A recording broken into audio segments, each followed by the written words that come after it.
एक बार की बात है। एक घने जंगल में बहुत सारे जानवर रहते थे। उन्हीं में से एक था एक तेज दौड़ने वाला खरगोश और एक धीमा चलने वाला कछुआ। खरगोश अपनी तेज रफ्तार के लिए जंगल में बहुत मशहूर था। वो हर वक्त अपनी गति पर घमंड करता और दूसरों का मजाक उड़ाता था। एक दिन उसने कछुए को देखकर हंसते हुए कहा, अरे कछुए, तुम तो इतने धीरे चलते हो कि अगर तुम्हें कहीं पहुंचना हो तो शायद सालों लग जाएं। कछुआ शांत था, लेकिन उसने मुस्कुराते हुए कहा, खरगोश भाई, घमंड अच्छा नहीं होता। अगर तुम चाहो तो हम दोनों दौड़ लगा सकते हैं और देख सकते हैं कि कौन जीतता है। खरगोश ये सुनकर बहुत जोर जोर से हंसने लगा। उसे लगा कि कछुआ तो कभी उसे हरा नहीं सकता। उसने चुनौती स्वीकार कर ली और कहा, ठीक है, कल सुबह हम दौड़ लगाएंगे। अगले दिन जंगल के सभी जानवर इकट्ठा हुए। उन्होंने दौड़ का रास्ता तय किया। शुरुआत एक बड़ी चट्टान से और अंत पुराने पीपल के पेड़ तक।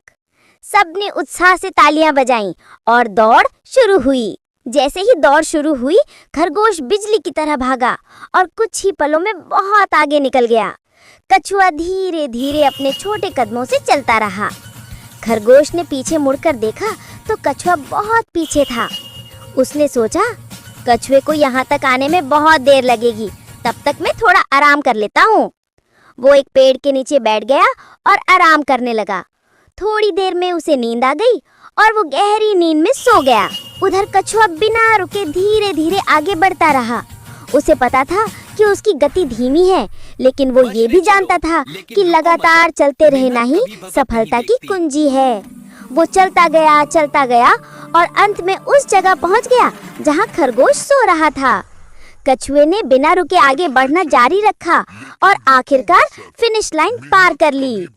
जंगल के सारे जानवर खुशी से चिल्लाए, वाह, कछुआ जीत गया। थोड़ी देर बाद खरगोश की नींद खुली। उसने देखा कि सूरज ढलने वाला है।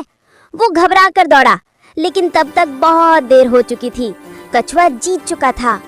खरगोश को अपनी गलती का एहसास हुआ। उसने शर्मिंदा होकर कछुए से माफी मांगी। कछुए ने मुस्कुराते हुए कहा, खरगोश भाई, याद रखो, मेहनत और निरंतरता से ही सफलता मिलती है, चाहे गति कितनी भी धीमी क्यों ना हो।